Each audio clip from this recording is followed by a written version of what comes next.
राष्ट्रीय अधिवेशनानंतर भाजप मनसेत खलबत। केंद्रीय नेतृत्वाचा निरोप घेऊन आशिष शेलार राज ठाकरेंच्या भेटीला। मनसे महायुतीत सहभागी होणार असल्याच्या चर्चा। ठाकरे गटाकडून 18 लोकसभा जागा लढण्याचे निश्चित। 18 लोकसभा मतदारसंघात नेमले समन्वयक। मुंबईमधील 4 जागा ठाकरे गट लढण्यावर ठाम।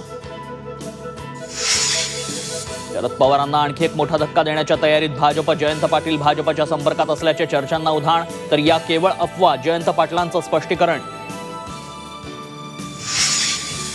मराठा आरक्षणासाठी उद्या विशेष अधिवेशन। टिकणारं आरक्षण देणार मुख्यमंत्र्यांचं वक्तव्य। तर कायद्याच्या चौकटीत बसणारं आरक्षण कसं देणार, संभाजीराजेंचा सवाल। तर आर्थिक निकषावर आरक्षण द्या, उदयनराजेंची मागणी। शिक्षकांना कामाला लावतात, मग निवडणूक आयोग 5 वर्ष काय काम करतं? निवडणूक आयोगाच्या कार्यपद्धतीवर राज ठाकरेंचा संताप। शिक्षकांनी आयोगाच्या कामाला जाऊ नये, शिक्षकांना राज यांचं आवाहन।